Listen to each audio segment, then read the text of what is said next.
Every day, 13 people in America die waiting for an organ transplant. 13 people every day. Lives can be saved if more people are willing to become organ donors. This month, during Donate Life Month, there is an effort to make people aware of the need and to educate us all about organ donation. Joining us is Mike Crowley, the CEO of the National Kidney Foundation of Wisconsin. Mike, thanks so much for being with us today. Thank you. How many people in the U.S. are waiting for an organ donation? And is there one organ that is in greatest need? Yes, there are about 100,000 people that are waiting for a life-saving organ. The most important organ in our organization is the kidney. About 90,000 people are waiting for a life-saving kidney transplant. Why are so many people waiting for a kidney transplant? Well, there's a variety of reasons. From a health standpoint, diabetes, type 1 and type 2, uh, also uncontrolled hypertension, which is high blood pressure, people that are obese, 60 years old, and if you have a family history of chronic kidney disease, those are all risk factors that put you at a higher potential for needing a kidney someday or going on dialysis. And for many of those folks who are waiting for a kidney donation, the only option while they are waiting is dialysis. Yes, and dialysis is a way to extend your life. It is not a comfortable way to live. But once you're on dialysis, that will continue basically the rest of your life. That's why it's so important to advocate for deceased and living donation of a kidney. Most And in people Wisconsin, we have just over 1,200 people that are on the wait list for a life-saving kidney transplant. Most people are probably aware of the organ donation that they can make by signing the back of their driver's license card for a donation when they die. Yes, and Donate Life Wisconsin and Donate Life America are the leading organizations in organ donation. So when you go to register your vehicle, when you go to get your driver's license, there is an option you can do online and at the DMV to sign up to be a deceased organ donor. You mentioned, though, this option of being a living donor. How does that work if someone needs a kidney and there's an option for a living donor?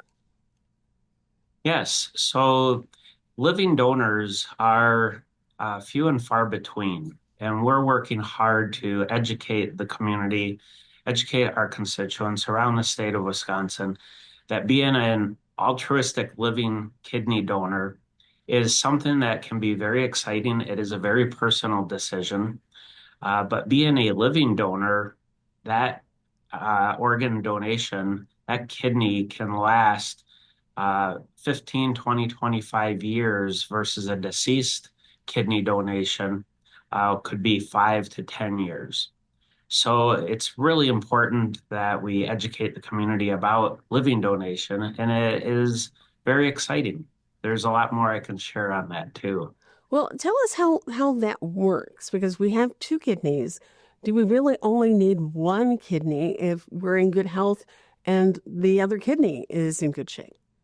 Yes, one to live, one to give. Share your spare. So your body functions optimally with two kidneys, but you can survive on one kidney. One kidney, it will end up hyperfiltrating and will filtrate and do about 70% of the job. And when you go through an assessment to become a living donor, there are three transplant centers in Wisconsin, uh, Froedtert, Aurora St. Luke's, and UW Health. And they're all great. And you can go online, you can access the living donor link, and they will walk you through step by step the process. There's online questionnaires, health questionnaires. They'll determine whether or not you can be invited in for an all-day health evaluation. It's the most extensive physical you would ever get in your lifetime, and they protect you. So if you're going to be at risk in any way from a health standpoint, psychosocial, financial, they will not approve you. And 9 out of 10 that do apply don't get approved for a variety of reasons. And then 9 out of 10 people that apply back out. It is something that is very personal. Sometimes you'll hear about somebody donating to a family member or a friend or a coworker, and they want to save their life. You don't need to be a match for that person. An altruistic living kidney donor, you can donate to the National Kidney Registry. They orchestrate the whole program and find the best match to someone else in the country. It takes a person on the transplant waiting list and moves them right to the top. They will get a best match. And then there's the voucher program. And what people don't know is that you can receive up to 5 vouchers as a living donor that you can allocate to your family members, a mother, brother, father, sister, and any time in their life, once you've donated, if they need to activate that voucher, they get moved right up to the top of the list and will receive a life-saving kidney transplant. You know a lot about this for two reasons. Number one, you're the CEO of the National Kidney Foundation Wisconsin. But secondly, you are an altruistic donor. You donated one of your kidneys. Why did you decide to do that? It's not a job requirement. So what made you decide to do it? Correct. It had nothing to do with a job requirement, of course. If you would have asked me 5, 10 years ago, I would never have considered. But again, through the work that we do at the National Kidney Foundation of Wisconsin, educating the community, advocating for all organs for transplantation, whether it's deceased or living,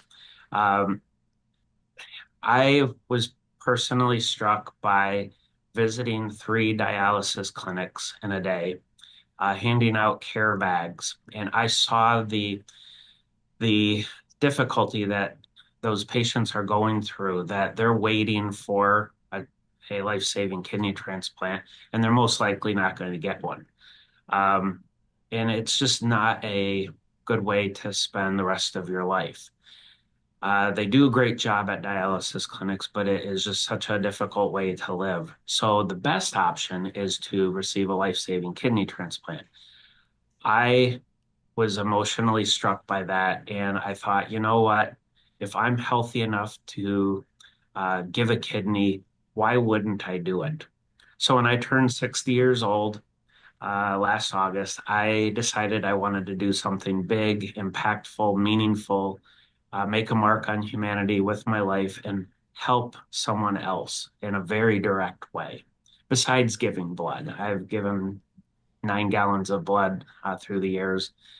And what I then could do is start a chain. So because I never met anybody that I donated blood to, why would I need to meet the person that I donated a kidney to? Unless they would like to meet me, and I would love that opportunity.